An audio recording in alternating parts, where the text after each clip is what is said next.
What's up, everybody? This is Joshua Velez, and I am coming at you finally for our second episode of Double Tap Fatigues the Slacks with my two bros, Tyler and Shane Miller. What's up, everybody? How goes it? So today, guys, we got a pretty cool podcast. I think we're going to talk to you guys about some stuff that some of us military guys we know all too well. However, some of you guys or some of you people that have been living the civilian sheltered life your entire existence may not know. We're going to dig into what are people really like in the military. Dun, dun, dun. So that being said, we're going to change things up a little bit. Beginning of the show, we have a little new thing we're trying out here. It's going to be called our shootout. So basically the concept is I'm going to throw a question at Tyler and Shane. They're going to give me an answer. And we're going to try to make it as fun and lively as we can for you guys. So here it goes. Shot out, shot over. Let's do it. All right. Tyler, shot over. Shot out. Tell us the story of the dumbest person you ever met in the Army. You can't say yourself. That hurts because I know the exact person. The second you said dumbest person in the Army. Really hope you're not listening, but I'll have to go with Sergeant Bird.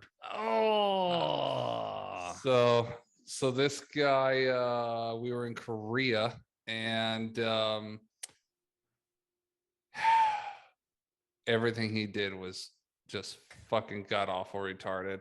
To the point where multiple fucking soldiers were like, I'm gonna kill this dude. He's gonna die. I'm done.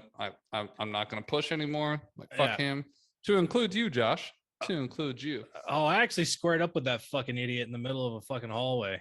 I know. I was the guy behind you holding your fucking arms. Like, it's not worth it, bro. It's not worth it. Yeah, no, there's some people, man, that are just not cut out. Hey, I'll tell you this though. Sergeant Bird, he seemed to know. Okay, listen, for all you military guys, especially Army guys, he came from TRADOC. If that tells you anything. So he thought he was squared away high speed, and he was lacking. Let's just say lacking. But yeah, we got through it. The only other person that I would say is really on that fucking level, like, this is after basic AIT, because God knows there was some fucking rejects in that bunch. But after I actually got to my first duty station, and through my time in, the next person would probably be this cat named Crawfish.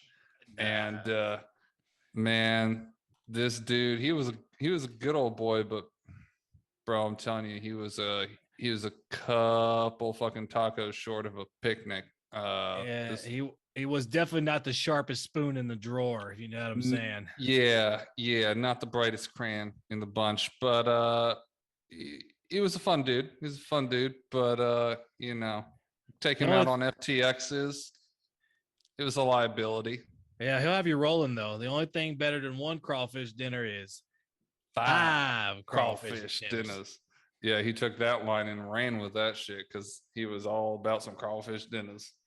Funny thing about that guy is he got booted for doing cocaine. So it happens. It happens. All right, Shane, this was for you. Shot over. Shut out. We'll keep it on the same lines. We don't know a lot about the Air Force, so tell us about some of your rejects and some of the dummies that you encountered. Damn, I don't even know. I mean, I won't be able to name names because I don't fucking remember them, but it's been so fucking long. Man, there was this one guy though that, I was a linguist, so it was always fucking people who thought they were super smart.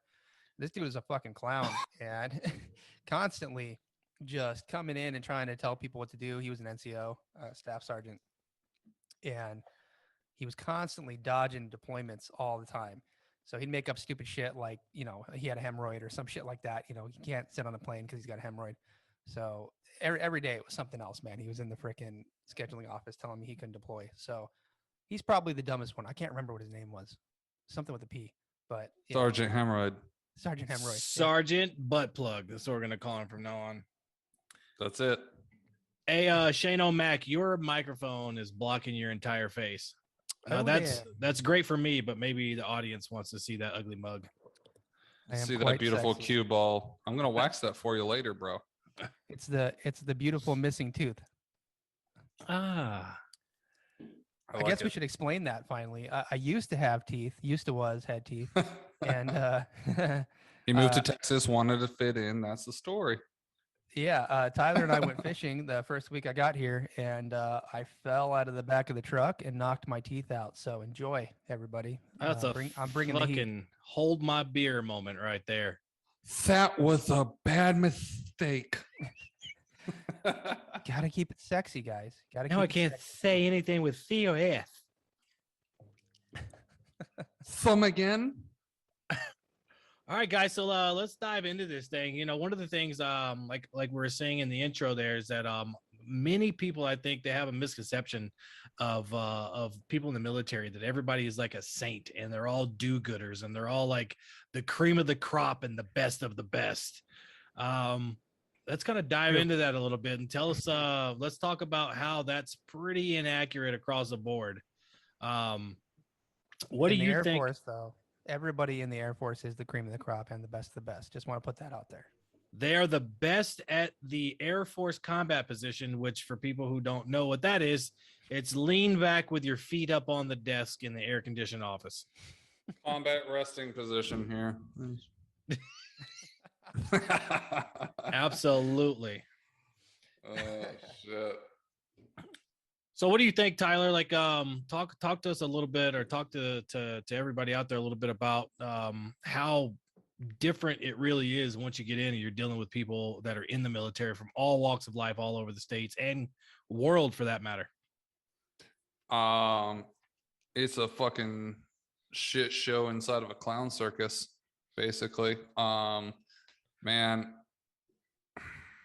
just the bus ride to basic training or to MEPS even, you realize like, fuck, like, did I make a mistake? Like, these are the guys. Okay, all right. You get past it though. You realize the longer you're in, get around more people.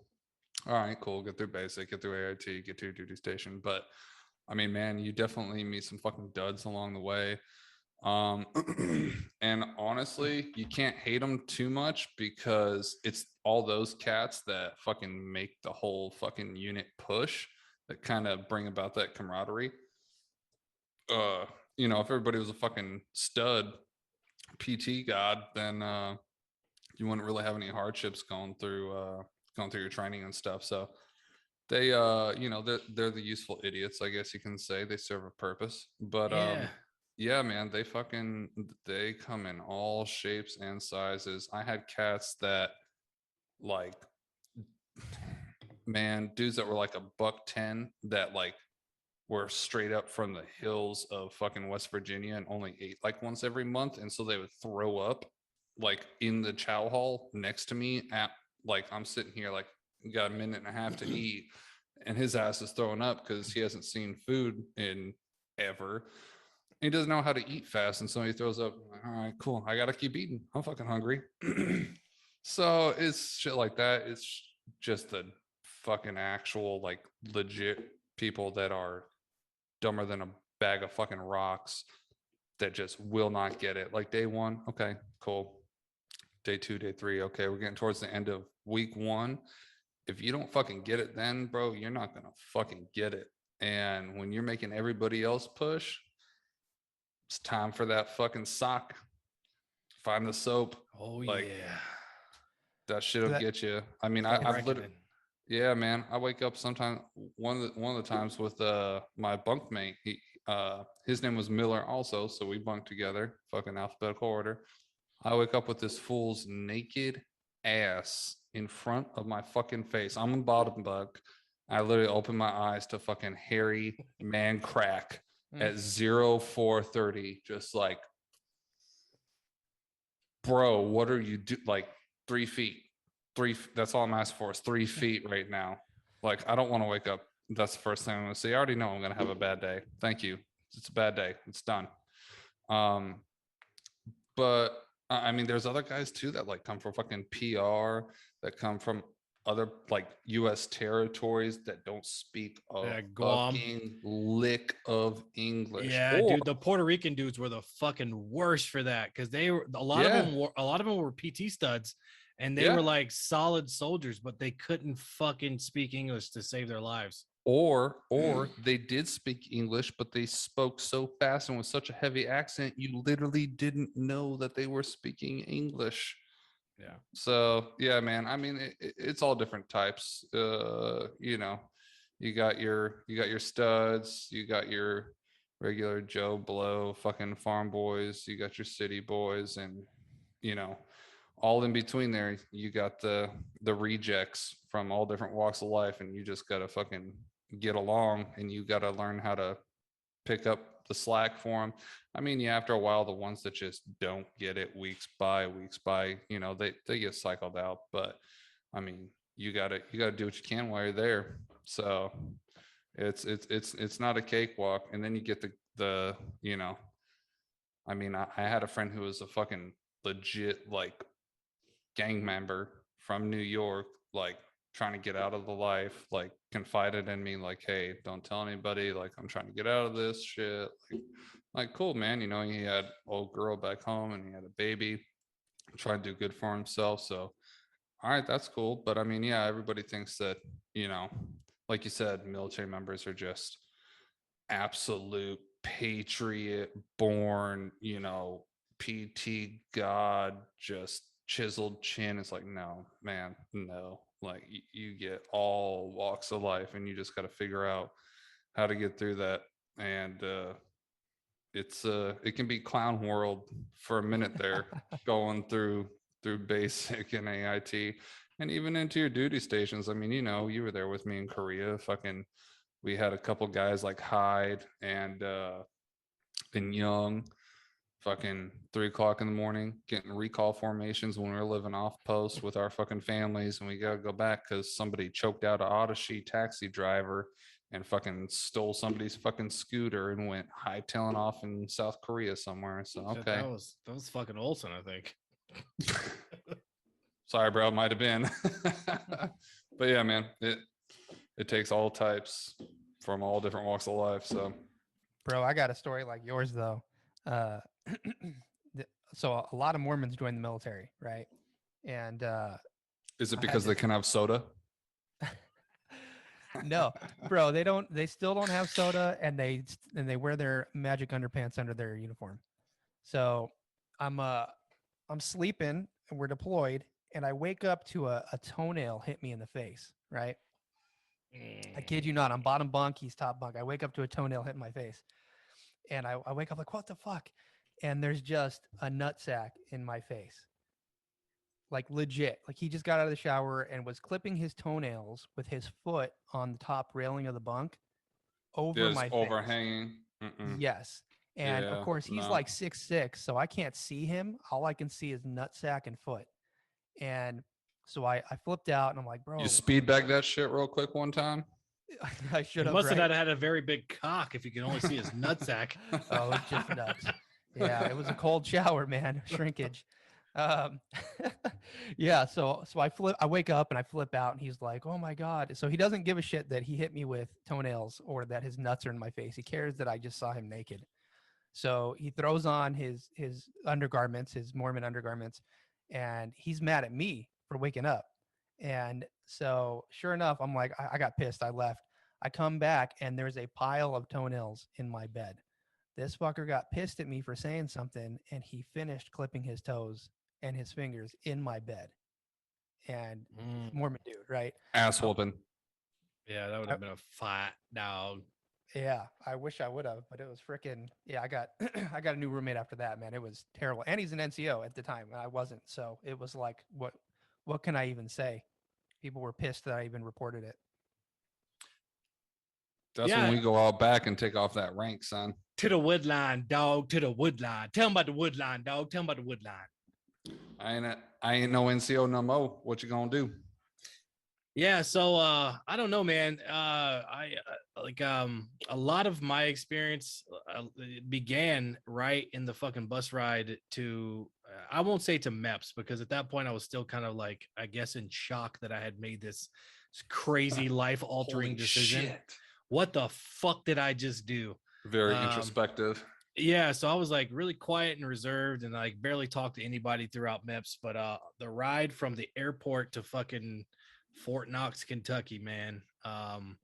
That was when it really hit me. And I started looking around and seeing these different people. And then when we got there and they start the whole shit show where they strip you down and shave you bald and your dick and ass is out for the world to see. Yeah, buddy. That's when I realized that everyone's dicks and asses pretty much look the same, no matter where you're from. Yep. But to kind of go into some of that shit you were talking about, like with regard to the shit bags or the fucking dudes that are not PT studs. I won't say the shit bags, but the dudes that are not necessarily PT studs or are not necessarily like the cream of the crop. Those Mhm. turn out to be like some of the best fucking people in my experience. Like and I won't name any names because I don't want to fucking like shame someone and saying they weren't the cream of the crop, but there were several dudes that I knew in Korea, several dudes that I had the pleasure serving with at Fort Lewis and in Afghanistan, whatever. They weren't fucking 280, 290, 300 PT scores. That they were barely passing PT tests, but they were some of Mhm. like Reader. Reader was a fucking idiot, but he was so fucking funny. Like Yeah. that dude could fucking have everybody rolling, cracking the fuck up just from talking for about 5 or 10 minutes. Um, Yep. and then I think you just kind of, I mean, honestly, if you just look at how you and I met, I mean, you're a kid, fucking pretty much grew up most of your life in Los Angeles. I'm from fucking the sticks in North Carolina. Like Yep. nothing else in the world would have ever brought us together to be friends, probably. Right. But they stuck us together in a room in Korea, and you asked me to not snitch you out because you had Monica in the barracks. So Oh damn. Yeah, dog. Yeah. yeah, That's all I knew right there. He was a good one. yeah. I was so jealous because he was fucking every night in my room and I couldn't even do that shit. Thanks, bro. Thanks, bro. Thanks for taking one for the team. I Appreciate you. gotcha. Appreciate you. Hey, I'll tell you what though, Sergeant Simpson did the same shit. So when my wife came I hate saying in country because that sounds like a deployment. Korea is not. But anyways, when my wife got in country in South Korea, went picked her up down in Seoul, and we were stationed up north by the DMZ. And so I hit up my platoon sergeant. And I was like, "Hey, I want to say it was like a Wednesday or a Thursday or something."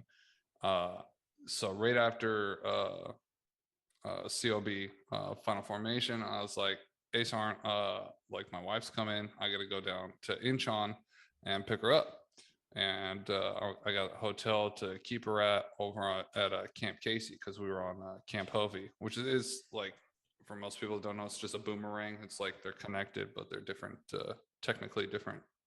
So he's like, "All right, cool, yeah, do the thing." I was like, "Hey, you mind if I like maybe skip formation in the morning tomorrow because it's gonna be a late night?" And he's like, "Hey, bro, take the day, do your thing." I was like, "Word." Word. Fucking zonked my ass. I was fucking out. So yeah, man, there's some good shit here and there in between. You get some fucking, you get a little reprieve once in a while. Yeah, and that's another like Sergeant Simpson wasn't like the most squared away NCO. Like he was some fucking No. like some survey guy. Yeah. Just run of the mill guy, but I mean, he's a pretty decent NCO. Yeah, Um, he knew how to manage his people. He yeah. knew when to push and when to give slack, and that's all it is. So let's talk about this. Shane, what, if anything, or what did you do, or what were you able to do when you had to deal with some of those people? You kind of alluded to it a minute ago. People that were like some of the shit bags per se, and they were in charge of you. Like, tell us about some of those experiences. Man, it's like most of the people I went through basic with and stuff ended up being like banned or like stuff that didn't apply to my job. So I ended up with one guy out of everybody that I knew in the beginning ended up with me.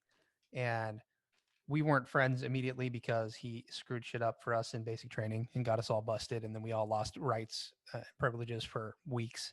Um, so when I got to the base, pretty much everybody that was above me was stuck up. But that all changes quick. So, I mean, all you can really do is kind of grit your teeth and tough it out when they're above you. I mean, you can make a report if they're doing something that's illegal or if they're doing something that, or if they're asking you to do something that's illegal. But if they're just being dickheads, there's not really a whole lot that you can do. I mean, even if they're stupid and they're bad at their job, you just gotta have to deal with it. So I made below the zone, so I was an E3 or whatever pretty quick. But you learn quickly that that doesn't mean anything when you're out of the training squadron. So everybody above me was, E6, E7, and then officers. So in the Air Force, especially when you're flight crew like I was, there's just a ton of officers everywhere. So everybody's fighting to be head honcho. Basically when the freaking officers leave, all the NCOs are trying to assert their dominance and all that kind of crap. So you can't really do anything. I mean, I don't know about in the Army. You can throw gloves on. I mean, they'll tell you from the beginning you can go box, but who wants to go fucking box an NCO? Um, so there's not really a lot to do. For some shit, some dereliction of duty shit. This guy. I I bet you would. there was numerous times, but um, two times that come to mind. One time, I don't know if you were there, Tyler, but there was this E6 and he was friends with Barrett. We were in Korea on an FTX. Our FSO, the battalion FSO, the FSNCO, yeah. Scrappy little white cat. Yeah, E6. little skinny E6 type.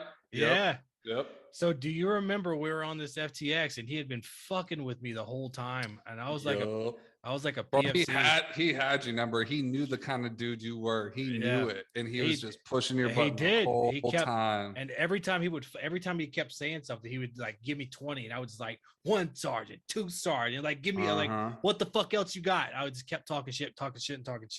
Well, it got to the point where he was just like in my face, like talking cash shit while I was doing push-ups. And then about the time I came up, I think I'd fucking probably done about 100 or 200 push-ups. Yeah. Not consecutively, but different times that he was trying to smoke me. I jumped up and I jumped right in his fucking face. And Barrett fucking grabbed me and like drugged me outside. But I almost fucking hit that dude. And yeah, you did. Yeah, that was very close. No, we all saw it. Like we were talking about it in the beginning. Like, dude, I could tell. Like he just fucking, I don't know. And that's honestly, it is a good sign. Sign, I should say, of a good NCO. Like where you can see something in one of your dudes that like, okay, I get the kind of dude he is. You being the kind of person that you are, very fucking brash, very fucking try me, like let's fucking go. Like I've had a fucking scrub back to back with you because because you're you. Fuck. But he just saw that shit immediately and was like, I'm gonna break this motherfucker. And it didn't matter that he was twice or that you were twice his size. He's like, yeah, cool. And it was like, but the cool thing is though, after that shit, like I feel like you realized what he did. Like he Miyagi'd your ass, bro. He straight up Miyagi'd your ass, and you had so much respect for that cat afterwards. I did. Like, like you and him and Bear even fucking went out after that for like the next 2 months and partied your fucking asses off, Yeah. Like on the side because they were NCOs at the time and we weren't, but still like. Yeah, that was a good NCO. That shit's allowed in Korea. But yeah, man, it was the same, just like you said. I mean, at the time I was probably pushed his fucking face in, but he was trying to get me to show that military discipline. Like I didn't have to respect him as a person, but I had to respect his rank. And that's the point that he was trying to get through to me. And I mean, if I had squared up with this dude and we'd have fought, I would have beat the shit out of him.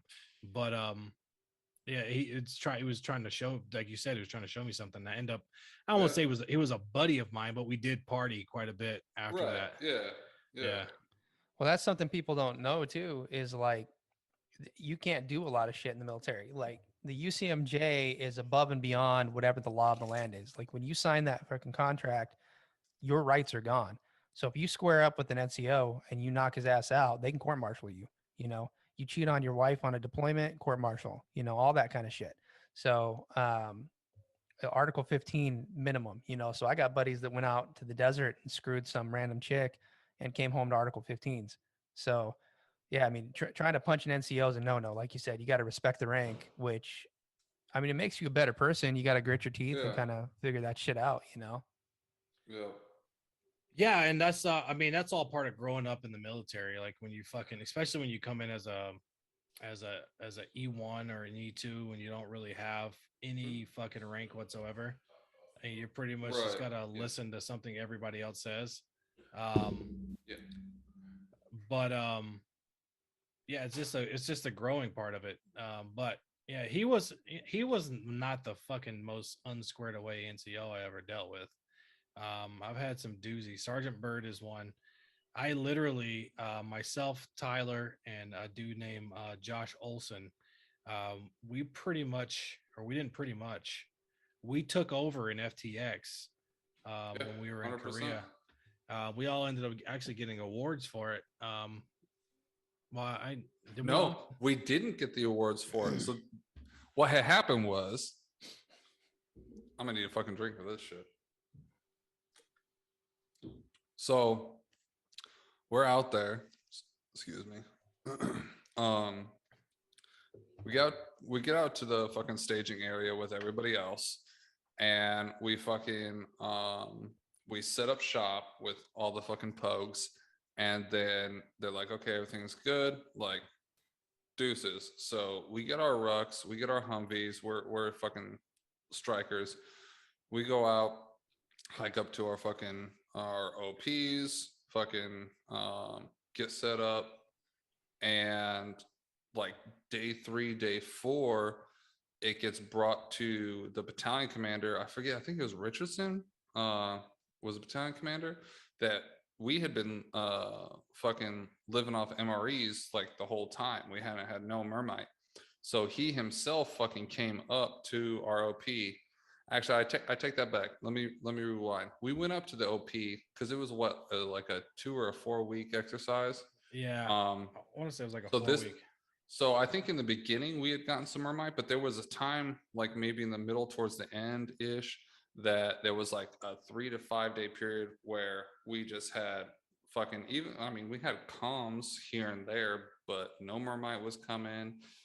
It was just fucking, we were black on fucking everything. Like our water was low, we had our MREs, so our sergeants were like, fucking, we'll figure it out. So we're like sitting here fucking sharing MREs for days. So our light colonel, I think Richardson was his name, battalion commander, came up in person with some mermite for us. I was like, hey guys, like, they're bad. Like, I let them know, like, all right, cool. Like, it wasn't a big deal. It was only like I said, like 3 to 5 days, but he felt bad because everyone else was getting hot chow once a day. So once he was up there, no, they were getting hot chow twice a day. They were getting twice. You're right. You're right. They were. Yeah. And we had pretty much, you get M&Ms, you drink Tabasco, and you eat toilet paper. So, and we're gonna blow up MRE bombs. Exactly, because we're bored as fuck and it's really hot. By the way, I was the only one with fucking baby wipes, and y'all fucking pour that shit up. I had 2 packs of baby wipes. I was out there taking bird baths every morning, like, this is great. And then I have fucking 11 of you motherfuckers like, hey man, let me get a couple of those. Hey man, let me get a couple of those. So I'm like fucking popping bands on fucking baby wipes, and all of a sudden, like, where my baby wipes coming?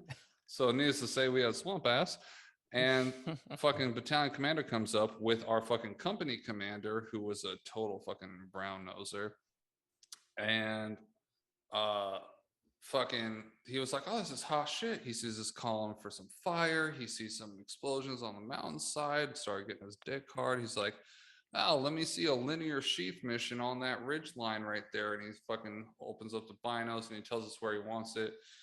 For those of you that don't know, linear sheath missions are the hardest fucking missions in the world because they have to be in a straight fucking line. And not only is it a straight line, but you're on a ridge where every single round is at a different elevation and at a different fucking angle going down the side of a mountain, but it still has to be in a straight line.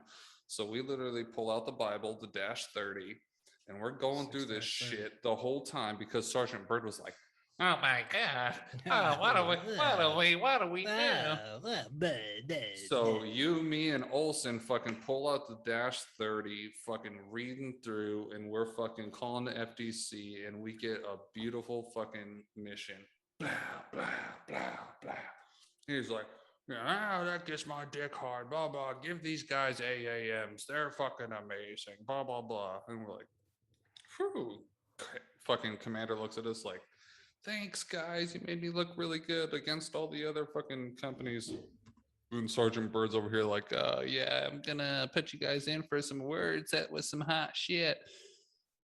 We never got that shit, bro. The only shit we ever got was our fucking PCS award. We were fucking all privates at the time too. Yeah, That was I think we were all PFCs if I'm not mistaken. we were. Yep. I didn't get my specialist till first ID. So yeah, I was PFC. And yeah, you and Olson, yeah, same. So we all just sat out there and did our thing. Sergeant Bird was running around like a chicken with his head cut off. We literally just grabbed the fucking dash 30 out of the Humvee and fucking rocked that shit. We had fucking splashes within, I don't know, 8 minutes of him saying what he wanted. We were fucking splashing on the mountainside, and it was perfect. It was a beautiful thing. Yes, it was. Yes, it was. So Shane O'Mac. What up?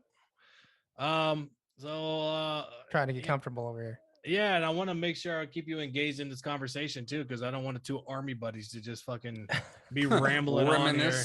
Yeah. Oh, the Air Force is boring as shit. There's no good stories. Nah, there has to be some good stories. Come on, tell us some of those reject drunk stories in the Air Force.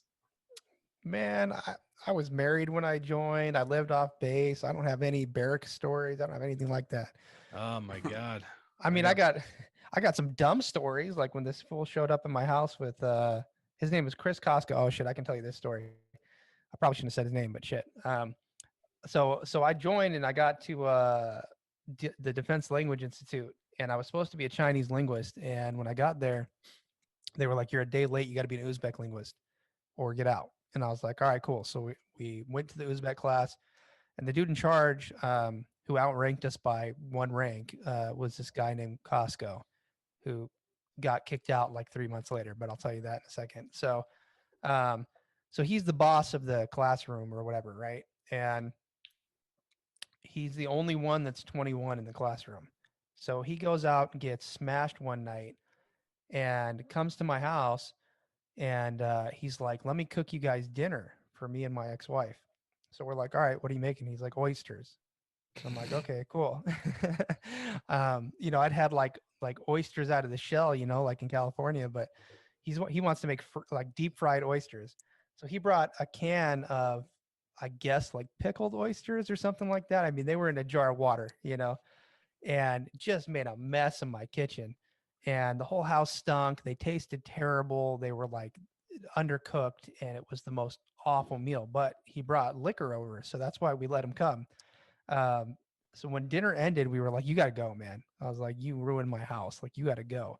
So thanks that for the night, liquor. Bye. right. Deuces. So that night, little did I know that he was going to go out and get shit-faced somewhere else. So he went to this bar down the street from the base, and lots of military folks there. He met up with some other people from other classes and shit, and got so smashed he went in to take a piss with his battle buddy, whatever you want to call it. I forget what they call him in the Air Force. But the dude is standing there washing his hands, and Costco leaves, and the other dude's drunk too, and he's like, "Well, fuck it. If he doesn't want me to, drive him home, then fucking whatever."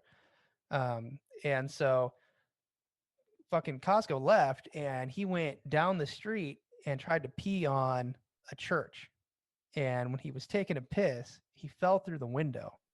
So now he has slit both his wrists and he's bleeding all over this church. So there's just piss and blood all over the inside of this church. And he's like, oh shit, I'm going to jail, right? But he doesn't have a car. None of us have cars. So he's like, I'm going to steal a car. Like that was the next logical step to him was he's going to steal a car. He's going to go somewhere. So he starts sitting in everybody's car, bleeding all over their fucking car. Eventually he finds a minivan that has keys in it and takes off down the road. First thing he does is crash into the side of a bridge, like a freaking pillar, you know, gets out of the fucking car and gets a taxi back. They arrested his ass the next morning and court-martialed him, kicked him out of the military. But that's like, you know, that's probably the best story out of 7 years in the military is this one cat, you know, 3 months in, getting drunk and stealing cars and pissing into church. I mean, that's pretty fucking hilarious, though. I mean, the fact that he bled and pissed all over a church, it's pretty fucking funny. Should have told him. Should have told him to cut a little bit deeper when he was falling through there. You know, Just I fucking know, right? go do up us- the do river, everybody a favor. not across the tracks. that's right. So, I mean, if we're talking about soldiers that are sometimes not on the highest tier, I can even throw myself in that mix as well. Not when it came to PT, not when it came to knowing my job, because I was fucking hot shit at all of that. But I tend to overindulge with the alcoholic beverages at times. No, you. And Not you. Come on. when I engaged in said activity, I often made questionable decisions. So Sometimes. Couple there's times. a fucking super hilarious story that I'll tell you. I was married to my ex-wife and I was living off post in Korea. And her and I got into a fight, as we did frequently back then, about something. And I went out with buddies of mine out into the Ville and I got fucking wrecked. I think they said I drank like 6 or 7 shots of Bacardi 151. Yeah, I know there was a couple soju kettles in there. Probably there's probably some OB blue. OB blue, some height. Oh yeah. But long story short, actually this will be a long story longer type of thing. I had a car, but it wasn't registered to be on post because my ex-wife's illegal brother-in-law, whom had the car illegally, had given it to me as a present. And I would drive this car to the backside of the post and I would park it and then I would just walk on post. Well, this particular night I got in the car and I was driving this fucking thing and evidently I hit a curb or something and I was like throwing sparks. So this fucking tow truck driver got behind me and he kept trying to flag me to get over. And I thought he was like following me, trying to fuck with me or something, like some kind of Korean mafia, because that's what they say. I was never scared at one day of my life in Korea. But there was rumors of like some Korean mafia over there that would like down in Seoul and shit. yeah, they would like beat you up with sticks and fucking chains and shit or whatever. Yeah. So this fucking guy kept following me. So finally, like I pulled the fuck over and I was like, "What the fuck you want to do, bro?" And then he's like points at my tire, and I get out and I look at my fucking tire, and my rim is chewed to shit. Literally like chunks of metal. I'd been driving on this fucking busted tire and rim for quite a substantial amount of time. Well, he takes me to my apartment. I realize my wallet is gone. And in my drunken state, I think that he has taken my wallet. And so I get in the Logical conclusion. I get back in the tow truck with him and I make him take me back to where he picked me up from. And I'm yelling at this guy. It's like 3:00 in the morning. I'm screaming at this fucking guy. He's taking my wallet and he's like speaking to me in Korean because he doesn't understand what the fuck I'm saying. He has no idea why I'm yelling at him because he obviously hasn't taken my wallet. And I start just randomly going through cars in the area, in the general vicinity, cars that literally had nothing to do with anything that happened that evening.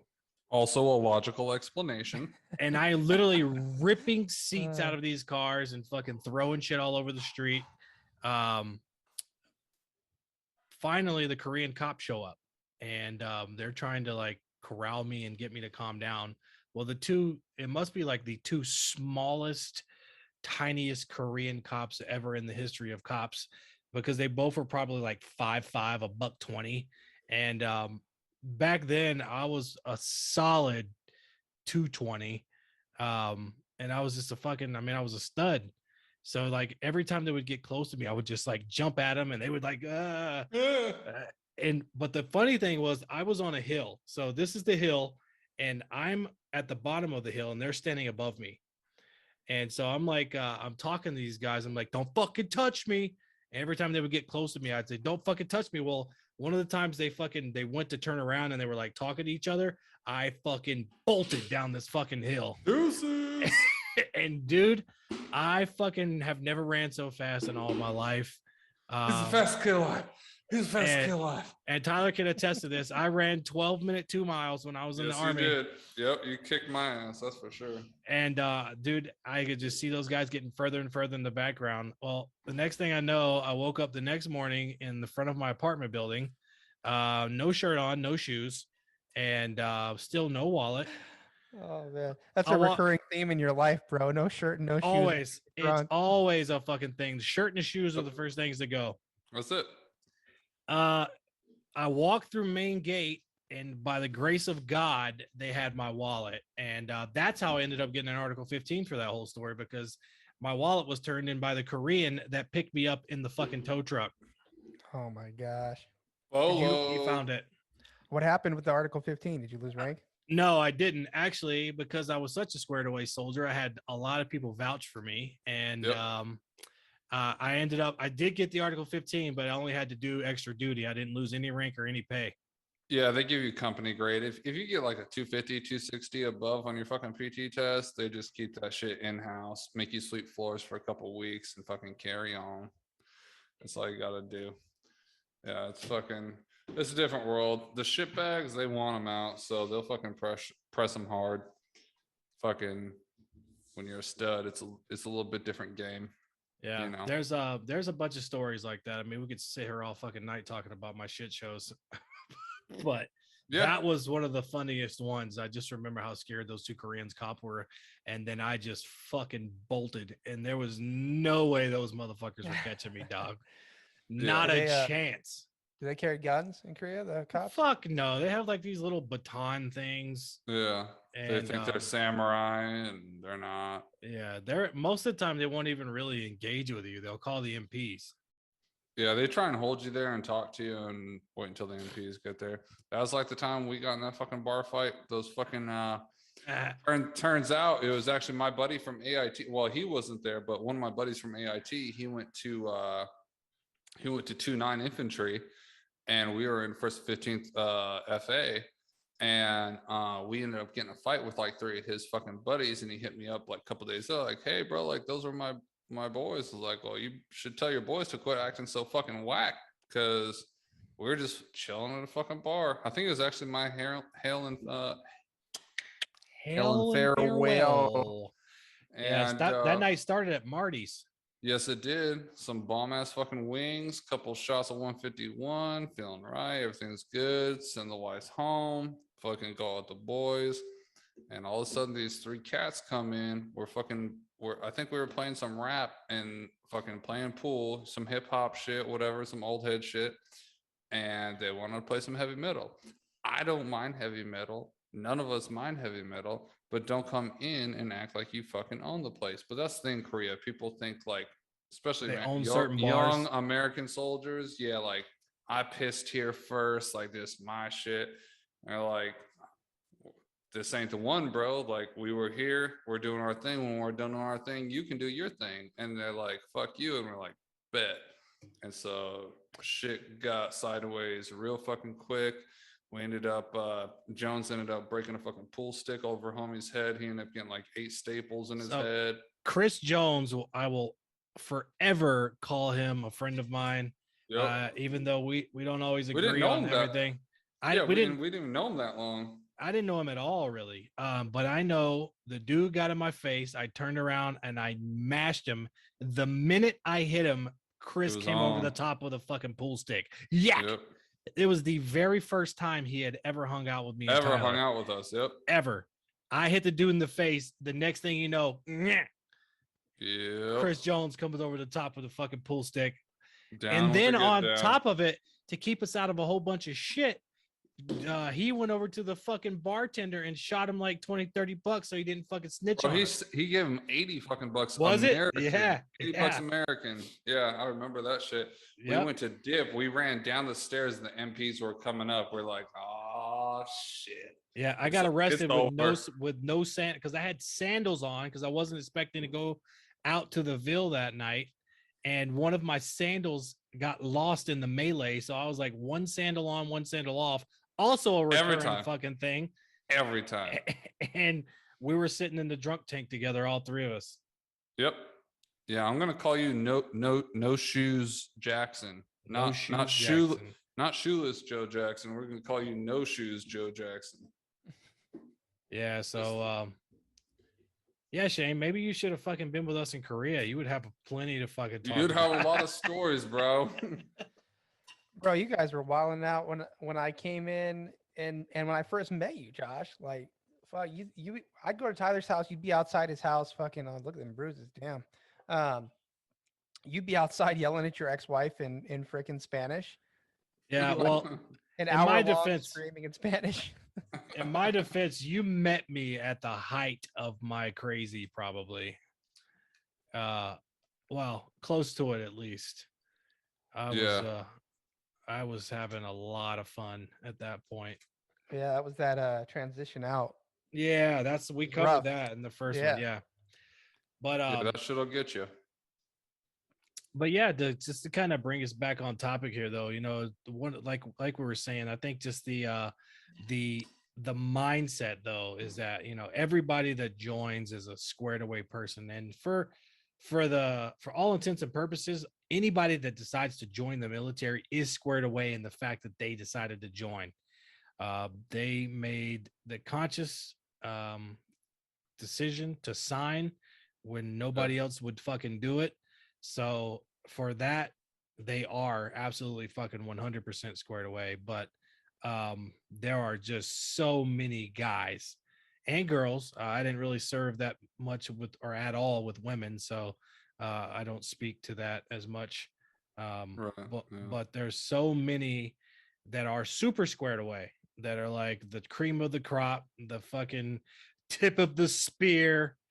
Fucking 300 PT scores, best job, fucking best at everything, fast rank, fucking high speed, low drag, whatever fucking cliche term you want to use. But I would say at least in the Army, 70% are just that middle of the road, fucking average Joe blow. Yep, big Army, fucking just fucking rejects, broke dicks, run of the mill, average fucking Joe motherfuckers. That's Bro, it. I mean, it's like that in the Air Force too, though. You see it the second you join. Like when I was in basic training, one guy got yanked out of our sister.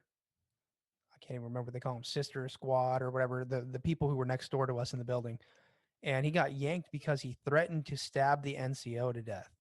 And so what he knew, though, like this dude wasn't crazy. It was on purpose. What he knew is that if he threatened violence against somebody, they would let him out of his contract as insane.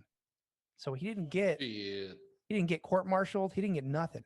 He got out just like it never happened. He got a general discharge for failure to adapt. Failure to adapt. I had another cat. I don't think he got kicked out, but he was in my basic training crew, like a neo-Nazi. He came up to me. He started spewing all these Jew jokes, right? And I was like, dude, you're gonna get hit. You need to leave. And so he walked over to the biggest black dude in our squadron and starts telling him all these black jokes.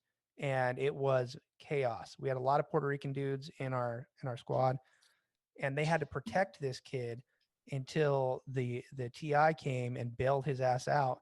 They sent him back to 0 week. We were almost done. We were like a week away from being done. They sent him back and they were like, we'll give you one more shot. I don't know if he ever graduated or not. That's the kind of shit that you see the whole time in the military, is idiots like this from all walks of life. I mean, we had people who joined, like you were saying earlier, you know, people who were trying to get out of gangs, people who had degrees already but joined enlisted. I had guys that were at the max age to join, like fucking 28, 29 years old, coming in with a bunch of 17 and 18-year-olds. Like it's all different. Everybody's different. So not everybody's squared away. Not everybody's cool. I mean, a lot of people were freaking idiots across the whole service, and stay that way as they get out too. Yeah, I think too. It really just like we keep talking about basic training because it's just a fucking hodgepodge of everybody that gets thrown together from all over the fucking country. And even Puerto Rico, I had like 3 or 4 dudes in my unit from Puerto Rico. Like everybody knows I'm a fucking Southern Carolina boy, born and raised in North Carolina. My best friend in basic and AIT was a Mexican kid from fucking Ohio. Uh, so and then afterwards, my best friend was a fucking Jew kid from fucking Southern California. Like, so like it's a hodgepodge, but those weeks in basic training, man, it really like tests you, especially because you get some of those really fucking mouthy dudes. I had a guy, his name was Private Smith. He was a buff black guy from fucking somewhere in Florida. I can't remember what part of Florida it was, but he was pretty jacked dude. Like he was just muscular, built guy. He didn't do very well when we got smoked because he was so fucking muscular that he gassed out really quick. But we had dealt with so much fucking mouth from this kid for the entire time that we had been in basic training. And me and Tyler went through an experimental fucking basic training with the Army where they went from 9 weeks to a 10-week program. And, Tyler decided to get fucking the men's kissing disease and stay for an extra 6 months. I just loved how bad it sucked, man. I didn't want to leave. But I fucking dealt with this kid for fucking 9 weeks. I want to say it was like a week or two before we were about to graduate basic training. And I had all I could fucking take, man. There was a couple times I had already gotten smoked because I would lash out at him in our formations. And it was a Sunday. And on Sundays, you either go to church or you clean. Or you clean, yep.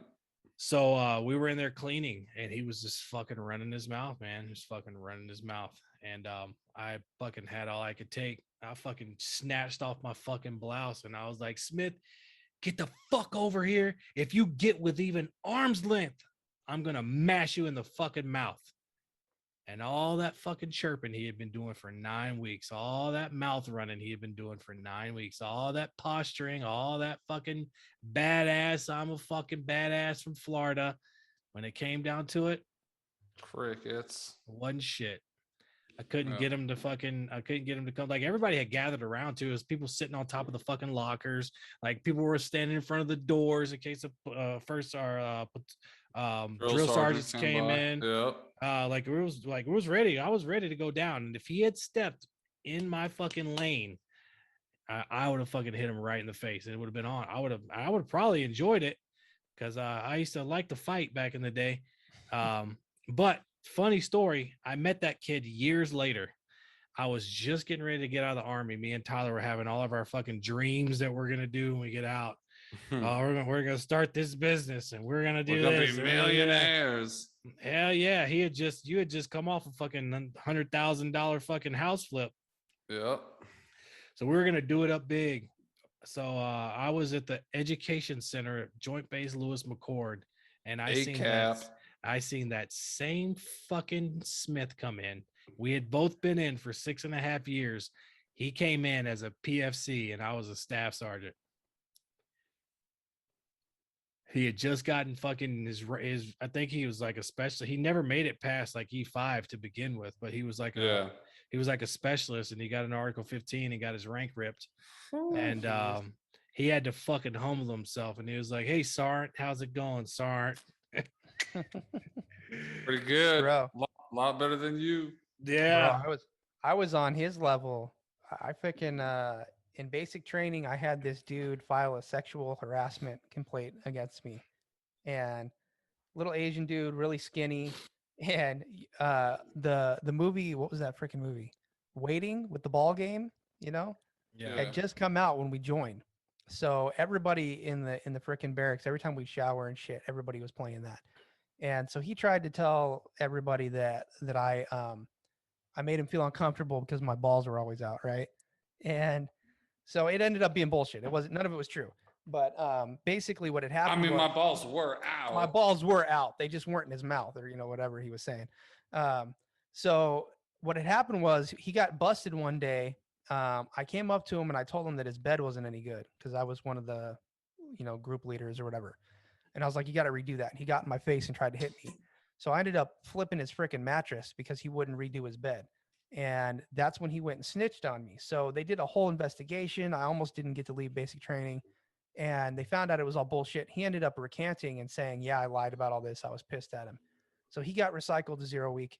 And freaking 5 years later, maybe 4 years later, I'm on my first deployment and I'm coming around the freaking chow line over in Qatar, and I go to sit down, and I see him, and his head looks exactly the same, but he is like 110 pounds more than he was before. I mean, the guy was jacked. He looked like a freaking like a bodybuilder. And I saw him and remembered everything, and I'm like, I got this guy recycled back to 0 week. He was threatening to kill me when that shit happened, and he's sitting in front of me eating. And I locked eyes with him and I just ran out the fucking door. I mean, he was like 3 times as big as me at this point. I was like 145 pounds, Shane was like, "What's that, Sergeant?" Oh, Bro, did you say I, something? I put my tray down and left, bro. I was like, I got a flight to get to. I got to get to the flight line. I got a flight because I'm not trying to fight, motherfucker. Fight or flight. No fight here. That guy No, was like no, no. 250 pounds, man. I wasn't about to try any of that crap. You just had to use your penis against him, Shane. He would have won. Oh, yeah, I could have hit him over the head with it again, Again. Gotcha, bitch. Gotcha with the sledgehammer. Skunk. Yeah, so yeah, not everybody's squared away. A lot of debauchery happens. But I think so like what I was going to say though is I think that people misunderstand like the difference between decorum and like being honorable or being like straight up or fucking squared away or whatever. Like there's a certain amount of decorum that's expected of you, especially in public. Like your shit's got to be on point, your uniform's got to be on point. Yes sir, yes ma'am. You can't be wearing your uniform to this, that, or the other function. You got to take it off and get into civilians, all that kind of shit. Like that's all decorum, that's all playing the part, that's all being respectable. But who you are behind the scenes is different than that, and what you do on base and who you are with your friends is completely different. Yeah, absolutely. So, and I think you kind of hit the nail on the head there, Shane. Because that honorable, I guess, is the word that you use that I really wanted to talk about. Is that everybody that decides to join is absolutely honorable. Now whether they remain honorable after they fucking swear in, then that's Right. that's a different story. But everybody, that initial step to fucking raise your right hand and fucking swear to defend the Constitution against all enemies, foreign and domestic, that's honorable no matter who you are. Definitely. And it just depends on how, what track you take in the military. In the Army, it's a lot larger, but than the Air Force. So, we have, at the height, it was over 1 million between active duty, reserve, and National Guard. If I'm not mistaken, right? Yep. Tyler? Yep. And the Air Force is what, like a quarter of that, Shane? Actively deployed. Yeah, I mean, No, I mean, just what is your active? No, in the service. Yeah, active reserve and national. Do you guys have a National Guard or National Air Air National National Guard? Guard. Yeah. They're not really tied to us though. No, I mean, I don't even know. Way less than you guys though. Way less for sure. I mean, the Air Force gets rid of people a lot, right? So like I graduated and we were looking for something specific. I was in Uzbek, speaking Uzbek and stuff. And the second my job was done, it was like all of you guys are out of the military. Like if they were like they were giving people packages. If you were an NCO, they would give you an early separation package. Like Yeah, severance. here's 10 grand, get the hell out. So the Air Force keeps its numbers pretty low that way, and they tailor who they bring in and keep in based off of what they need at the moment. So yeah, if you don't want to switch jobs, then you just get out. So yeah, our numbers are pretty low most of the time. Shane, do you speak Uzbek? Like, do you actively still speak it?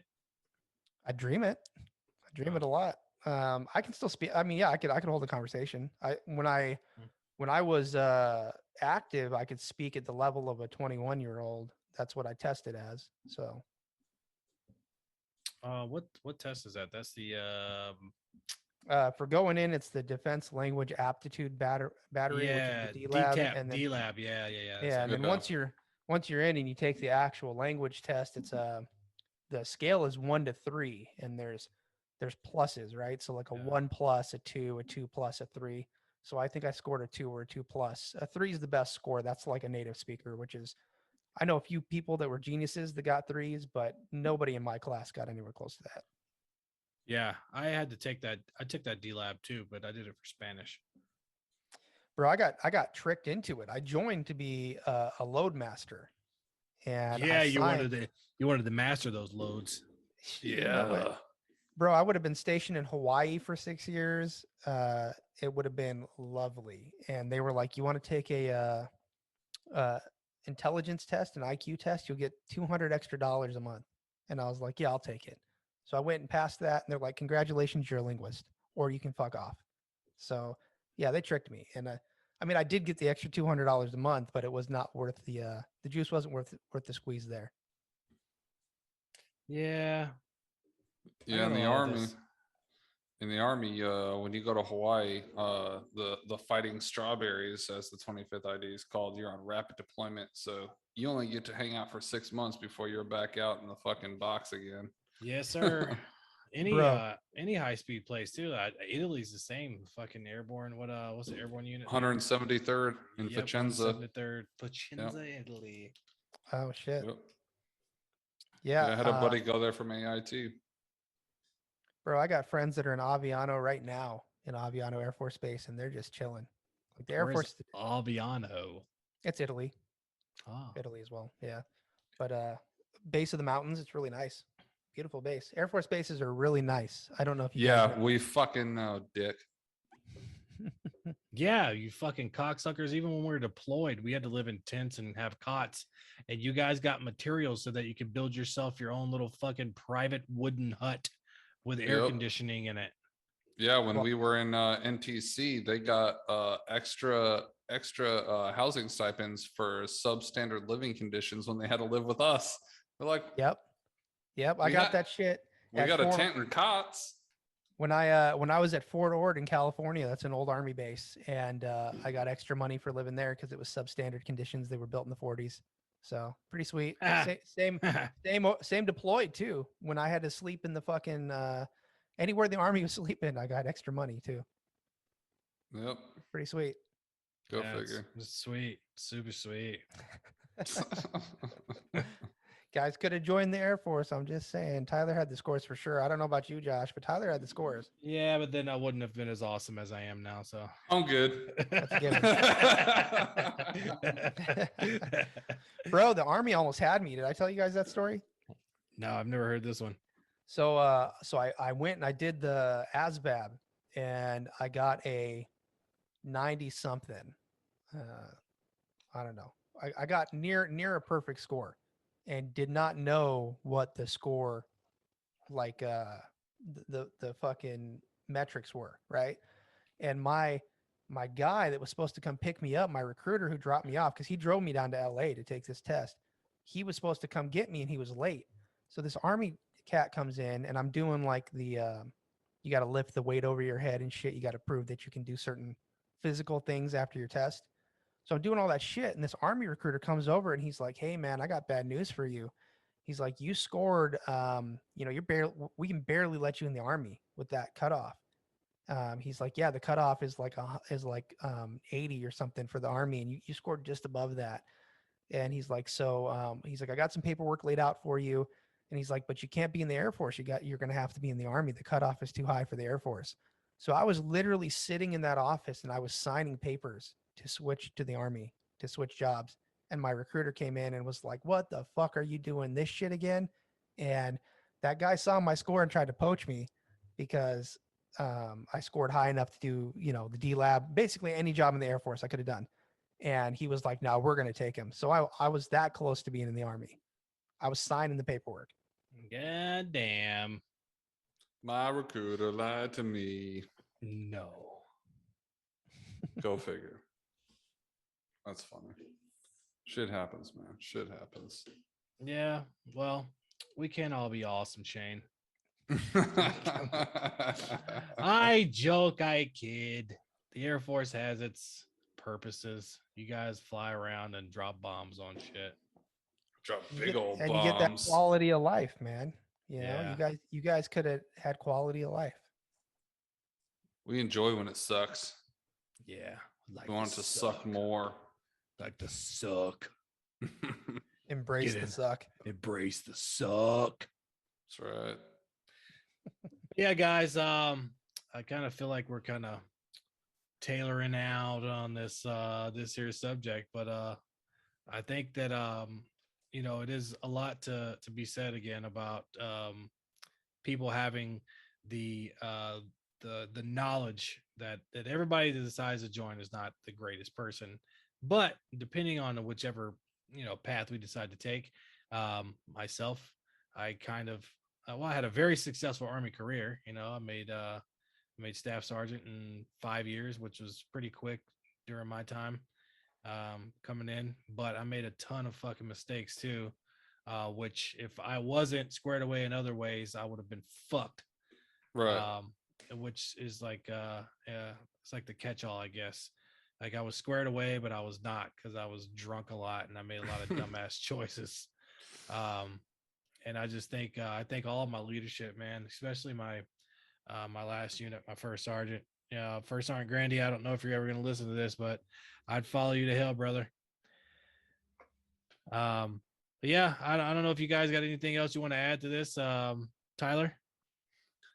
Oh man, it's like you said. I mean, it takes all types, all different walks of life.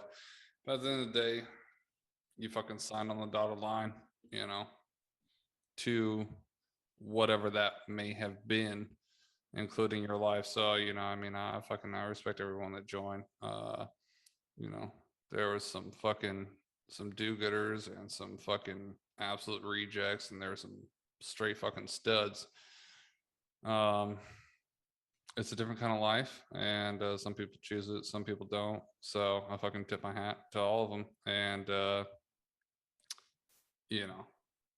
are they all the best people? No, but I mean, they rose to the occasion, I guess you could say. So regardless, whether they were smart or not, I mean, they still had that fight in them. I said, I'll go ahead and do this thing. I have no idea what it entails, what it will cost me or my family. I'm gonna go ahead and do it. And a lot of people join for different reasons. Some of it's financial, some of it's a more idealistic mentality, whatever it may be. But you fucking joined for every reason was, doesn't matter. You joined. So, yeah, fucking good on you, as they say down south. Good on ya. What about you, Yeah, Shane? You got anything you want to add, brother? just the opposite of what we've been talking about. I think Tyler made a good point. Like, beyond people thinking that we're like, totally squared away and shit, is the other side too, where people think we're freaking gung ho and everybody's jocko and everybody's, going crazy all the time, like patriotism and all this kind of shit. And we're all proud and we're all happy that we served, in one way or another. And like you said, not everybody joined for the same reason, but there's so many different walks of life. There's nerds, there's jocks, there's everybody. All kinds of people answer the call, right? So, when you're out there and people are vets, don't look at them all the same. Don't stereotype them into some, dim freaking, warrior that's just, who all the time, because it's not that way. Like it's a broad spectrum of who joins and who answers the call. So, we're all different. Yeah, Gus, very well said, Shane. That's just to add, one little part to that is there's 1,000 different jobs throughout the military. So that's another, I think, misconception that anybody that joins is on the front lines and with the infantry or fucking doing one of those jobs. And very, very often there are people that have jobs like Shane, where he was a linguist and he was fucking, he learned Uzbek and he learned to fucking decipher that language and help the war fight as far as that effort was concerned. There are many more people like him that do those types of jobs, which allow the people on the front lines to be able to do what they do. So good on you. Good on ya. Good on ya. I don't know why we all just said that. It was fucking weird. I don't know, but I sound like I'm from New Zealand, so not as good as you guys. Yo, Kiwi, eh? Yep. So what? So what? Put another shrimp on the barbie, eh? He might be dead. He did.